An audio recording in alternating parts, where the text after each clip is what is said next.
ಇನ್ನು ಬೆಂಗಳೂರಿನ ಹೋಟೆಲ್ಗಳಿಗೆ ಆಹಾರ ಇಲಾಖೆ ಶಾಕ್ ಏನು ಕೊಡ್ತು. ರಾತ್ರೋರಾತ್ರಿ ಹೋಟೆಲ್ ಪಬ್ಗಳ ಮೇಲೇನು ರೇಡ್ ನಡೀತು. ಬೆಂಗಳೂರಿನಲ್ಲಿ ನಡೆದಂತಹ ಆಹಾರ ಇಲಾಖೆ ಅಧಿಕಾರಿಗಳ ಈ ರೇಡ್ನಲ್ಲಿ ದಾಳಿಯ ವೇಳೆ ಆ ಹೋಟೆಲ್ಗಳ ಬಂಡವಾಳ ಬಯಲಾಗಿದೆ. ಕೊಳತು ಮಾಂಸ, ಅವಧಿ ಮುಗಿದ ಫುಡ್, ಹಲವು ಹೋಟೆಲ್ಗಳಲ್ಲಿ ಆಹಾರ ಪದಾರ್ಥಗಳನ್ನು ಪರಿಶೀಲನೆ ಮಾಡಿದಾಗ ಪತ್ತೆಯಾದದಿದು. ಚರ್ಚ್ ಸ್ಟ್ರೀಟ್ನಲ್ಲಿ ಹಲವು ಹೋಟೆಲ್ಗಳಲ್ಲಿ ತಲಾಶ್ ಮಾಡಿದಂಥ ಸಂದರ್ಭದಲ್ಲಿ ಹೆಸರಿಗೆ ಸ್ಟಾರ್ ಹೋಟೆಲ್ಗಳು ಹಲವು, ಆದರೆ ಅಲ್ಲಿದ್ದದ್ದು ಮಾತ್ರ ಕೊಳತು ಪದಾರ್ಥ. ಗ್ರಾಹಕರ ಆರೋಗ್ಯವನ್ನ ಪರಿಗಣನೆ ಮಾಡಿ ಸಮರ್ಪಕವಾದಂಥ ಆಹಾರ ಕೊಡಬೇಕಾದಂಥ ಜವಾಬ್ದಾರಿ ಹೋಟೆಲ್ಗಳದ್ದು. ಆದರೆ ಅಲ್ಲಿ ನಡೀತಿರೋದೇನು, ಎಲ್ಲ ಬೂಸ್ಟ್ ಹಿಡಿದಿರುವಂತಹ ಆಹಾರ ನೋಡ್ತಾ ಇದ್ದೀವಿ ನೋಡಿ. ಇದು ಒಂದು ಕಡೆ ಒಂದೆರಡು ಆಹಾರ ಪದಾರ್ಥಗಳಷ್ಟೇ ಅಲ್ಲ, ಹಲವು ಕಡೆಗಳಲ್ಲಿ ಬಳಸಿದ ಎಣ್ಣೆ, ಕೊಳತು ಮಾಂಸ, ಅವಧಿ ಮುಗಿದಂತಹ ಆಹಾರಗಳು, ಎಕ್ಸ್ಪೈರ್ಡ್ ಆದಂತಹ ಹಾಲು ಮೊಸರು, ಜೊತೆಗೆ ಕೆಲವು ಕಡೆಗಳಲ್ಲಂತೂ ಹುಳುಗಳೆಲ್ಲ ಪತ್ತೆಯಾಗಿದೆ. ಸಂಗ್ರಹಿಸಿದಂತಹ ರೀತಿ ಸರಿಯಾಗಿಲ್ಲ, ಜೊತೆಗೆ ಅವಧಿ ಮುಗಿದಂಥ ಆಹಾರಗಳನ್ನು ಕೂಡ ಹಾಗೆ ಇಟ್ಕೊಂಡು ಬಳಕೆ ಮಾಡಲಾಗ್ತಾ ಇದೆ. ಹೀಗೆ ಹತ್ತಾರು ಅಂಶಗಳು ಅಲ್ಲಿ ಪರಿಶೀಲನೆ ವೇಳೆ ಪತ್ತೆಯಾಗಿದೆ. ಈ ದೃಶ್ಯ ನೋಡ್ತಾ ಇದ್ರೆ ನಿಜಕ್ಕೂ ಗ್ರಾಹಕರು ಯಾವ ಧೈರ್ಯದ ಮೇಲೆ ಈ ಹೋಟೆಲ್ಗಳಿಗೆ ಹೋಗಬೇಕು, ತಿನ್ನಬೇಕು ಅನ್ನೋದು. ಸಾಕಷ್ಟು ಕಡೆಗಳಲ್ಲಿ ಕೊಳತು ಮಾಂಸ ಪತ್ತೆಯಾಗಿದೆ, ಅವಧಿ ಮೀರಿದಂತಹ ಆಹಾರ ಪದಾರ್ಥಗಳು, ಹಲವು ಕಡೆಗಳಲ್ಲಿ ಮಶ್ರೂಮ್ ಎಲ್ಲವೂ ಕೂಡ ಅವಧಿ ಮೀರಿದಂಥದ್ದು ಪತ್ತೆಯಾಯಿತು. ಇನ್ನು ಪೆಗ್ಗಿನ್ ಬಾಟಲ್ಸ್ ಪಬ್ಗೆ ಬೀಗ ಜಡಿಯಲಾಗಿದೆ. ಯಾಕಂದ್ರೆ ಚರ್ಚ್ ಸ್ಟ್ರೀಟ್ನಲ್ಲಿರುವಂತಹ ಈ ಪೆಗ್ಗಿನ್ ಬಾಟಲ್ಸ್ ಪಬ್ನಲ್ಲಿ ದಾಳಿ ಮಾಡಿ ಪರಿಶೀಲನೆ ಮಾಡಿದಾಗ ಅಲ್ಲಿ ಬೇಬಿಕಾರ್ನ್ ಪ್ಯಾಕೆಟ್ಗಳಲ್ಲಿ ಕೀಟಗಳು ಪತ್ತೆಯಾದವು. ಚೀಸ್ ಪ್ಯಾಕೆಟ್ನಲ್ಲಿ ಸತ್ತ ಜಿರಳೆ, ಇನ್ನು ಅವಧಿ ಮೀರಿದಂತಹ ಮಶ್ರೂಮ್ಗಳಲ್ಲಿ ಪತ್ತೆಯಾಗಿದೆ. ಅದರಲ್ಲಿ ಫಂಗಸ್ ಇದೆ, ವೆರಿ ಡೆಡ್ಲಿ ಅದು. ಫ್ರೀಜರ್ನಲ್ಲಿ ಕೊಳೆತ ಆಹಾರ ಪದಾರ್ಥಗಳ ರಾಶಿನೇ, ಕಳಪೆ ಗುಣಮಟ್ಟದ ತರಕಾರಿಗಳ ಬಳಕೆ ಮಾಡಿದ್ದಾರೆ. ಅದೆಲ್ಲ ಆಹಾರದ ಸ್ಯಾಂಪಲ್ ಪಡ್ಕೊಂಡಿದ್ದಾರೆ ಅಧಿಕಾರಿಗಳು. ಸ್ಯಾಂಪಲ್ ಪಡೆದು ಬೀಗ ಜಡಿದಿದ್ದಾರೆ ಪೆಗ್ಗಿನ್ ಬಾಟಲ್ಸ್ ಪಬ್ಗೆ. ಅಲ್ಲಿ ಸಿಕ್ಕಂತಹ ಆಹಾರ ಪದಾರ್ಥಗಳು, ಜೊತೆಗೆ ಅಲ್ಲಿನ ಪರಿಸ್ಥಿತಿ, ಶುಚಿತ್ವ ಕಾಪಾಡದೇ ಇರೋದು, ಇದೆಲ್ಲವೂ ಕೂಡ ಅಧಿಕಾರಿಗಳನ್ನೇ ದಂಗಾಗಿಸಿದೆ. ಕೀಟಗಳ ಪತ್ತೆ ಬೇಬಿಕಾರ್ನ್ ಪ್ಯಾಕೆಟ್ನಲ್ಲಿ, ಚೀಸ್ ಪ್ಯಾಕೆಟ್ನಲ್ಲಂತೂ ಜಿರಳೆ ಸತ್ತು ಬಿದ್ದಿದೆ. ಬೂಸ್ಟ್ ಹಿಡಿದಿರುವಂತಹ ಆಹಾರ, ಅವಧಿ ಮೀರಿದಂತಹ ಮಶ್ರೂಮ್ಗಳು, ಅದರಲ್ಲಿ ಫಂಗಸ್ ಪತ್ತೆಯಾಗಿರೋದು, ಇವೆಲ್ಲವೂ ಕೂಡ ಗ್ರಾಹಕರ ಆರೋಗ್ಯದ ಮೇಲೆ ಬಹಳ ದೊಡ್ಡ ಪರಿಣಾಮ ಬೀರುವಂಥದ್ದು ಅಲ್ಲಿ ಸ್ಪಷ್ಟ. ಆ ಹಿನ್ನೆಲೆಯಲ್ಲಿ ಸ್ವಚ್ಛತೆ ಕಾಪಾಡದೇ ಇರೋದು ನೋಡಿ. ಜಿರಳೆ ಸಿಕ್ಕಿದೆ, ಸಾಸ್ನಲ್ಲಿ ಜಿರಳೆಗಳ ಓಡಾಟ, ಆ ಒಂದೊಂದು ದೃಶ್ಯ ನೋಡ್ತಾ ಹೋದರೆ ಹೋಟೆಲ್ಗಳಿಗೆ ಹೋಗೋ ಹಾಗೆ ಇಲ್ಲ. ಪೆಗ್ಗಿನ್ ಬಾಟಲ್ಸ್ ಪಬ್ಗೆ ಹೀಗಾಗಿ ಬೀಗ ಜಡ್ತಿದ್ದಾರೆ ನೋಡಿ. ಅಲ್ಲಿ ಎಕ್ಸ್ಪೈರ್ಡ್ ಡೇಟ್ ಕೂಡ ಕಾಣಿಸ್ತಾ ಇದೆ. ಹಲವುಗಳಲ್ಲಿ ಆಹಾರ ಪದಾರ್ಥಗಳಲ್ಲಿ ಹುಳುಗಳು ಪತ್ತೆಯಾಗಿದೆ ನೋಡಿ. ಅಲ್ಲಿ ಜಿರಳೆ, ಪನ್ನೀರ್ನಲ್ಲಿ ಜಿರಳೆ ಪತ್ತೆಯಾಗಿರೋದು. ಈ ಬಗ್ಗೆ ಅಧಿಕಾರಿಗಳು ಮಾತನಾಡಿದ್ದಾರೆ. ಆಹಾರ ಪದಾರ್ಥಗಳಲ್ಲಿ ಜಿರಳೆ ಕೀಟಗಳು ಪತ್ತೆಯಾಗಿದೆ, ಪೆಗ್ಗಿನ್ ಬಾಟಲ್ಸ್ನಲ್ಲಿ ಬಹಳ ಅವ್ಯವಸ್ಥೆ ಕಂಡು ಬಂತು ಅಂತ FSSAI ಅಂಕಿತ ಅಧಿಕಾರಿ ಅನಿಲ್ ಧವನ್ ಹೇಳಿಕೆ ಕೊಟ್ಟಿದ್ದಾರೆ. ಕೆಲವು ಆಹಾರ ಪದಾರ್ಥಗಳಂತೂ ಅವಧಿ ಮೀರಿದ್ವು. ಮಶ್ರೂಮ್ನಲ್ಲಿ ಫಂಗಸ್, ಪನ್ನೀರ್ನಲ್ಲಿ ಜಿರಳೆ, ಅವಧಿ ಮೀರಿದ ಹಾಲು, ಮೊಸರಿನ ಪ್ಯಾಕೆಟ್ ಇವೆಲ್ಲವೂ ಕೂಡ ಇದ್ವು. ಹಾಗಾಗಿ ಈ ಪೆಗ್ಗಿನ್ ಬಾಟಲ್ಸ್ ಪಬ್ ಅನ್ನ ಸೀಲ್ ಮಾಡಿದೀವಿ, ನೋಟಿಸ್ ಕೊಟ್ಟಿದ್ದೀವಿ ಕೋಕಸ್ ಪಬ್ಗೆ ಅಂತ ಮಾಹಿತಿ ನೀಡಿದ್ದಾರೆ.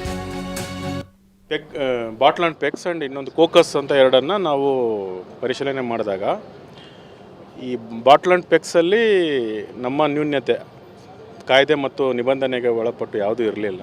ಕೆಲವೊಂದು ಎಕ್ಸ್ಪೈರಿ ಐಟಮ್ಸು ಮತ್ತು ಈ ಇನ್ಸೆಕ್ಟ್ಸ್ ತುಂಬಾ ಕಂಡುಬಂದವು. ಸೊ ಅದನ್ನು ನಮ್ಮ ತಾತ್ಕಾಲಿಕವಾಗಿ ನಮ್ಮ ಮಾನ್ಯ ಆಯುಕ್ತರ ಇದರ ಆದೇಶದ ಮೇರೆಗೆ ನಾವು ಅದನ್ನು ನಮ್ಮ ವಶಕ್ಕೆ ಪಡೆದಿದ್ದೀವಿ. ಅದನ್ನು ಎಕ್ಸ್ಪೈರಿ ಆಗಿರೋದ್ರಲ್ಲಿ ಇದು ಮಶ್ರೂಮ್ ಇತ್ತು, ಅಣಬೆ ಅಂತೀವಲ್ಲ, ಅದು ಹೈ ರಿಸ್ಕ್ ಫುಡ್ ಆಗ್ತದೆ, ಅದು ಪಾಯ್ಜನಸ್ ಆಗ್ತದೆ. ಅದರಲ್ಲಿ ಒಂದು 2-3 ದಿನ ಆಗಿತ್ತು ಎಕ್ಸ್ಪೈರಿ ಆಗಿ. ಪನ್ನೀರು ಮತ್ತು ಅವೆಲ್ಲ ಸರಿಯಾಗಿ ಸಂಗ್ರಹನೂ ಸರಿ ಮಾಡಿರಲಿಲ್ಲ, ಟೆಂಪ್ರೇಚರ್ ಮೇಂಟೈನ್ ಮಾಡಿರಲಿಲ್ಲ. ಹಾಗೆ ಮಿಲ್ಕು ಸಹ ಎಕ್ಸ್ಪೈರಿ ಆಗಿದೆ. 2-3 ಪ್ಯಾಕೆಟ್ಸ್ ಅಷ್ಟು ಸಾಕಷ್ಟು ಎಕ್ಸ್ಪೈರಿ ಆಗಿದ್ದಾವೆ. ಬೆಳಗ್ಗೆ ನಾವು ಮೇಲ್ನೋಟಕ್ಕೆ ಅಷ್ಟು ಕಂಡಿದೆ. ಮತ್ತು ಕಾಕ್ರೋಚ್ ಅಂತೂ ತುಂಬಾ ಓಡಾಡ್ತಾಯಿತ್ತು ಎಲ್ಲ ಕಡೆನೂ. ಹಾಗಾಗಿ ನಾವು ಅನ್ಹೈಜಿನಿಕ್ ಕಂಡೀಷನ್ 56 ಇದರಲ್ಲಿ ನಾವು ಅದನ್ನು ನಮ್ಮ ವಶಕ್ಕೆ ತಗೊಂಡಿದ್ದೀವಿ. ಅದು ತಗೊಂಡು ಮುಂದಿನ ಕ್ರಮನ ನಾಳೆ ಇದನ್ನು ಮಾಡ್ತೇವೆ.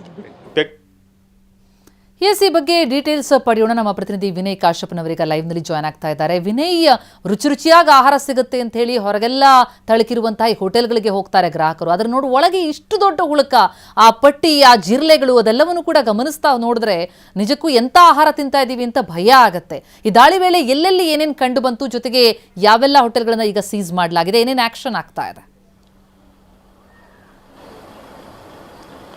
ಪ್ರತಿಮಾ, ಸದ್ಯಕ್ಕೆ ಈ ಪಂಚತಾರ ಹೋಟ್ಲುಗಳನ್ನು ನೋಡಿದ್ರೆ ಇವು ಆಹಾರ ನೀಡುವಂತಹ ಕೇಂದ್ರಗಳ ಅಥವಾ ಮೃತ್ಯುಕೋಪಗಳ ಅನ್ನೋಂಥದ್ದು ಕೂಡ ನಿಜಕ್ಕೂ ಕೂಡ ಆಶ್ಚರ್ಯ ತರುವಂತಹ ವಿಚಾರ. ಯಾಕಂದ್ರೆ ಸದ್ಯಕ್ಕೆ ಆಹಾರ ಇಲಾಖೆ ಅಧಿಕಾರಿಗಳು ಕಳೆದ 3 ದಿನಗಳಿಂದ ಕೂಡ ರಾಜಧಾನಿ ಬೆಂಗಳೂರಲ್ಲಿ ಸಾಕಷ್ಟು ಹೋಟ್ಲುಗಳ ಮೇಲೆ ದಾಳಿಯನ್ನು ಮಾಡ್ತಾ ಇದ್ದಾರೆ. ಸರಿಸುಮಾರು 50ಕ್ಕೂ ಹೆಚ್ಚು ಹೋಟ್ಲುಗಳನ್ನು ಈಗಾಗಲೇ ಅವರು ತಪಾಸಣೆಗೊಳಪಡಿಸಿದ್ದಾರೆ. ಅದರಲ್ಲೂ ಪ್ರಮುಖವಾಗಿ 5 ಸ್ಟಾರ್, 7 ಸ್ಟಾರ್, 3 ಸ್ಟಾರ್ ಹೋಟ್ಲುಗಳನ್ನ ಇವರು ಟಾರ್ಗೆಟ್ ಮಾಡಿಕೊಂಡು ಈ ಬಾರಿ ದಾಳಿಯನ್ನ ಮಾಡಿದ್ರು. ಈ ಹೋಟ್ಲುಗಳ ನಿಜಕ್ಕೂ ಕೂಡ ಮೇಲ್ನೋಟದ ತಳಕು ಒಳಗೆ ಎಷ್ಟು ಬಳಕು ಅನ್ನುವಂಥ ರೀತಿಯಲ್ಲಿ ನಿಜಕ್ಕೂ ಕೂಡ ಗ್ರಾಹಕರು ಬೆಚ್ಚಿ ಬೀಳಿಸುವಂತ ಅಂಶಗಳು ಸದ್ಯ ಪ್ರತಿಯೊಂದು ಹೋಟ್ಲಲ್ಲೂ ಕೂಡ ಕಂಡು ಬರ್ತಾ ಇದೆ.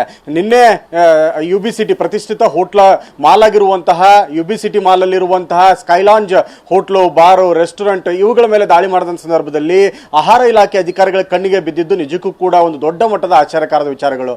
ಅದ್ರಲ್ಲಿ ನೋಡ್ಬೋದು ನೀವು, ಫಂಗಸ್ ಹಿಡಿದಿರುವಂತಹ ಮಾಂಸ, ಅದನ್ನು ಕೂಡ 18 ಡಿಗ್ರಿಗಿಂತ ಕಡಿಮೆ ಸೆಲ್ಸಿಯಸ್ ಡಿಗ್ರಿಯಲ್ಲಿ 1 ವರ್ಷಕ್ಕಿಂತ ಕೂಡ ಹೆಚ್ಚಿನ ಅವಧಿಯಲ್ಲಿ ಅದನ್ನ ಫ್ರೀಸ್ ಮಾಡಿ, ಫ್ರೋಜನ್ ಮಾಡಿಟ್ಟಿರುವಂತದ್ದು ನಿಜಕ್ಕೂ ಕೂಡ ಇದು ದೊಡ್ಡ ವೈಲೇಟ್. ಯಾಕೆಂದ್ರೆ ಇದು ಕೂಡ ಆಹಾರ ಸುರಕ್ಷತಾ ಮತ್ತು ಗುಣಮಟ್ಟ ಇಲಾಖೆ ಈ ಬಗ್ಗೆ ಒಂದು ಸೂಚನೆ ಇದೆ, ಒಂದು ಸಂದೇಶ ಕೂಡ ಇರುವಂತದ್ದು. ಈ ರೀತಿಯಾಗಿ ಮಾಂಸಗಳನ್ನ ಸಂಗ್ರಹಿಸಬಾರದು, ಇದು ವ್ಯತಿರಿಕ್ತ ಪರಿಣಾಮವನ್ನು ಬೀರುತ್ತೆ ಮನುಷ್ಯರ ಆರೋಗ್ಯದ ಮೇಲೆ ಅನ್ನೋದು. ಮತ್ತೊಂದು ಕಡೆ ನೀವು ನೋಡಬಹುದು, ಅವಧಿ ಮೀರಿರುವಂತಹ ಹಾಲು ಸಿಗ್ತಾ ಇದೆ. ಅದರಲ್ಲೂ ಪ್ರಮುಖವಾಗಿ ನೀವು ನೋಡಬಹುದು, ಕುಕ್ಕಿಂಗ್ ಆಯಿಲ್ ಅನ್ನ 15 ಲೀಟರ್ ಕುಕ್ಕಿಂಗ್ ಆಯಿಲ್ ಅನ್ನು ವಶಪಡಿಸಿಕೊಂಡಿದ್ದಾರೆ. ನಿಜಕ್ಕೂ ಕೂಡ ಇದು ಅಡಿಗೆಗೆ ಬಳಸುವ ಎಣ್ಣೆನಾ ಅಥವಾ ಗಾಡಿ ಇಂಜಿನ್ಗೆ ಹಾಕುವ ಎಣ್ಣೆನಾ ಅನ್ನೋಂಥದ್ದು ಕೂಡ ಗೊತ್ತಾಗುವುದಿಲ್ಲ. ಆ ರೀತಿಯಾಗಿ ಕರ್ಕಶವಾಗಿರುವಂತಹ ಎಣ್ಣೆಯನ್ನ ಇವರು ಫ್ರೈ ಮಾಡೋದಕ್ಕೆ ಬಳಸ್ಕೊಳ್ತಾ ಇದ್ದಾರೆ. ಇದನ್ನು ಕೂಡ ಅಧಿಕಾರಿಗಳು ಸ್ಯಾಂಪಲ್ಸ್ ಅನ್ನ ತೆಗೆದುಕೊಂಡಿದ್ದಾರೆ, ಲ್ಯಾಬ್ಗೆ ಕೊಡೋದಕ್ಕೂ ಕೂಡ ಮುಂದಾಗಿದ್ದಾರೆ. ಇನ್ನು ಆಶ್ಚರ್ಯಕರ ಅಂಶ ಅಂದ್ರೆ ಫಿಶ್ ಆಗಿರ್ಬೋದು, ಜೊತೆಗೆ ಆ ಮಾಂಸ ಕೂಡ ಫಂಗಸ್ ಬಂದು ಹೋಗಿದೆ, ಸಂಪೂರ್ಣವಾಗಿ ಕೊಳತು ಹೋಗಿರೋ ಮಾಂಸ ಕೂಡ ಇದೆ. ಬ್ರೆಡ್, ಬನ್, ಸಾಕಷ್ಟು ಪ್ರಮಾಣದಲ್ಲಿ ಬೇಕರಿ ಉತ್ಪನ್ನಗಳು ಕೂಡ ಈ ರೇಡಲ್ಲಿ ಸಿಕ್ಕಿರುವಂತದ್ದು. ಪ್ರಮುಖವಾಗಿ ಕೇವಲ ಈ ಹೋಟ್ಲುಗಳಷ್ಟೇ ಅಲ್ಲ, ಚರ್ಚ್ ಸ್ಟ್ರೀಟ್ ಬ್ರಿಗೇಡ್ ರೋಡ್ ಅಲ್ಲಿರುವಂತಹ ತಡರಾತ್ರಿ ಚರ್ಚ್ ಸ್ಟ್ರೀಟ್ ಬ್ರಿಗೇಡ್ ರೋಡ್ ನಲ್ಲಿರುವಂತಹ ಬಾರ್ ಅಂಡ್ ರೆಸ್ಟೋರೆಂಟ್ಗಳ ಮೇಲೆ, ಪಬ್ಗಳ ಮೇಲೆ ದಾಳಿಯನ್ನು ಮಾಡಲಾಗುತ್ತೆ. ಇಲ್ಲಿಯೂ ಕೂಡ ನಿಜಕ್ಕೂ ಕೂಡ ಈ ಪೆಗ್ ಅಂಡ್ ಬಾಟ್ಲ್ ಅನ್ನುವಂತಹ ಒಂದು ಪಬ್ ಅಲ್ಲಿ ಜಿರ್ಲೆ ಕೂಡ, ಚೀಸ್ ಅಲ್ಲಿ ಆಗಿರ್ಬೋದು ಮತ್ತು ಸಾಸ್ಗಳಲ್ಲಿ ತಯಾರು ಮಾಡೋದಕ್ಕೆ ಇಟ್ಟಿರುವಂತಹ ಉತ್ಪನ್ನಗಳಲ್ಲಿ ಜಿರ್ಲೆ ಕಂಡು ಬಂದಿದೆ. ನಾವು ಸಾಮಾನ್ಯವಾಗಿ ಯಾವುದೋ ಒಂದು ರೋಡ್ ಪಕ್ಕದಲ್ಲಿರುವಂತಹ ಯಾವುದೋ ಇದರಲ್ಲಿ ಒಂದು ಎಲೆಯ ಪೀಸು ಅಥವಾ ಬೇರೆ ಏನೋ ಬಿದ್ದರೂ ಕೂಡ ನಾವು ಅದನ್ನ ರಿಪ್ಲೇಸ್ ಮಾಡ್ತೀವಿ, ಅದನ್ನ ಸಹಿಸಿಕೊಳ್ಳೋದಿಲ್ಲ. ಇನ್ನು ಇಂತಹ ಸ್ಟಾರ್ ಗ್ರೇಡ್ ಹೋಟ್ಲುಗಳಲ್ಲಿ ಈ ರೀತಿಯಾಗಿ ಜಿರ್ಲೆಗಳು ಕಂಡು ಬರುತ್ತೆ, ಫಂಗಸ್ಗಳು ಬರುತ್ತೆ, ಎಣ್ಣೆ ಈ ರೀತಿಯಾಗಿ ಹಾಳಾಗಿರುವಂಥದ್ದನ್ನು ಬಳಕೆ ಮಾಡ್ಕೊಳ್ತಾರೆ, ಅವಧಿ ಮೀರಿರುವಂತಹ ಹಾಲನ್ನ ಇವರು ಬಳಕೆ ಮಾಡ್ಕೊಳ್ತಾರೆ ಬೇಕರಿ ಉತ್ಪನ್ನಗಳನ್ನು ತಯಾರು ಮಾಡಿಕೊಳ್ಳೋದಕ್ಕೆ. ಇನ್ನು ಆಶ್ಚರ್ಯಕರ ಸಂಗತಿ ಅಂದ್ರೆ ಪ್ರತಿಯೊಂದು ಉತ್ಪನ್ನಗಳಲ್ಲೂ ಕೂಡ ಯಾವುದೇ ರೀತಿಯಂತಹ ಎಕ್ಸ್ಪೈರಿ ಡೇಟ್ಗಳು ಮತ್ತು ಅವುಗಳನ್ನು ಮಾನದಂಡಗಳನ್ನೇ ಫಾಲೋ ಮಾಡ್ತಾ ಇಲ್ಲ. ಅಂದ್ರೆ ಯಾರು ಕೂಡ 5 ಸ್ಟಾರ್ 7 ಸ್ಟಾರ್ ಹೋಟ್ಲುಗಳಂದ್ರೆ ಕಿಚನ್ ಒಳಭಾಗಕ್ಕೆ ಹೋಗಿ ಯಾವ ರೀತಿಯಾಗಿ ಕುಕ್ ಮಾಡ್ತಾರೆ, ಬೇಕ್ ಮಾಡುವಂಥ ಐಟಮ್ಗಳು ಹೇಗಿರುತ್ತೆ, ಯಾವ ರೀತಿಯ ಕ್ವಾಲಿಟಿ ಇರುತ್ತೆ, ಗುಣಮಟ್ಟ ಇರುತ್ತೆ, ಇವುಗಳನ್ನ ಯಾವುದನ್ನು ಪರಿಶೀಲನೆ ಮಾಡೋದಿಲ್ಲ. ಇದೇ ಇವರ ಅಡ್ವಾಂಟೇಜ್ ಆಗಿತ್ತು. ಇದನ್ನ ಈ ಮುಖವಾಡವನ್ನ ಆಹಾರ ಇಲಾಖೆ ಅಧಿಕಾರಿಗಳು ಕಳಿಸಿದ್ದಾರೆ. ಈಗಾಗಲೇ 2 ಕಡೆ ಏನು UB ಸಿಟಿ ಸ್ಕೈಲಾಂಜ್ ನ ಕಿಚನ್ ಅನ್ನು ಸಂಪೂರ್ಣವಾಗಿ ಸೀಸ್ ಮಾಡಿ ಲಾಕ್ ಮಾಡಿದ್ದಾರೆ, ನೋಟಿಸ್ ಕೂಡ ಕೊಟ್ಟಿದ್ದಾರೆ, ಅವ್ರ ಮೇಲೆ ಕ್ರಿಮಿನಲ್ ಪ್ರಕರಣವನ್ನು ಕೂಡ ದಾಖಲು ಮಾಡ್ಕೊಳ್ತಾ ಇದ್ದಾರೆ. ಅದೇ ರೀತಿಯಾಗಿ ಚರ್ಚ್ ಸ್ಟ್ರೀಟ್ ಅಲ್ಲಿರುವಂತಹ ಈ ಒಂದು ಪೆಗ್ ಅಂಡ್ ಬಾಟ್ಲ್ ಪಬ್ ಏನಿದೆ ಇದರ ಕಿಚನ್ಗೂ ಕೂಡ ಬೀಗವನ್ನು ಜಡಿದಿದ್ದಾರೆ. ಯಾಕೆ ಈ 2 ಕಾರಣಗಳಿಂದ ಈ 2 ಕಿಚನ್ಗಳಿಗೆ ಬೀಗ ಜಡಲಾಗಿದೆ ಅಂದ್ರೆ, ಪ್ರಮುಖವಾಗಿ ಯಾವ ಹೋಟ್ಲುಗಳು ಅಥವಾ ಬಾರ್ ಅಂಡ್ ರೆಸ್ಟೋರೆಂಟ್ಗಳು ಆಹಾರ ತಯಾರು ಮಾಡುವಂತಹ ಉತ್ಪನ್ನ ಸಂಸ್ಥೆಗಳಿದಾವು, ಈ ಸಂಸ್ಥೆಗಳು ಜನಸಾಮಾನ್ಯರ ಆರೋಗ್ಯದ ಮೇಲೆ ವ್ಯತಿರಿಕ್ತವಾದಂತಹ ಸಮಸ್ಯೆಗಳನ್ನ ಉಂಟು ಮಾಡುವಂತಹ ಹಂಗಿದ್ರೆ ಅಥವಾ ಸಡನ್ ಆಗಿ ಯಾವುದೇ ರೀತಿಯಾದ ವ್ಯತಿರಿಕ್ತವಾಗಿ ಆರೋಗ್ಯದ ಮೇಲೆ ಗಂಭೀರ ಸ್ವರೂಪವಾದಂತಹ ಕಾರಣವನ್ನು ಉಂಟು ಮಾಡುವಂತಹ ಲಕ್ಷಣಗಳು ಕಂಡು ಬಂದ್ರೆ ಅವುಗಳನ್ನ ಆಹಾರ ಇಲಾಖೆ ಅಧಿಕಾರಿಗಳು ಸೀಸ್ ಮಾಡೋದಕ್ಕೆ ಪವರ್ ಇರುತ್ತೆ. 5 ಲಕ್ಷದವರೆಗೂ ಕೂಡ ದಂಡ ಹಾಕುವಂತ ಸಾಧ್ಯತೆ ಇರುತ್ತೆ. ಇವರ ವಿರುದ್ಧ ಕ್ರಿಮಿನಲ್ ಮೊಕದ್ದಮೆಯನ್ನು ದಾಖಲಿಸಿ ಕೋರ್ಟಲ್ಲಿ ಪ್ರಕರಣ ದಾಖಲಿಸೋದಕ್ಕೂ ಕೂಡ ಅವಕಾಶ ಇರುತ್ತೆ.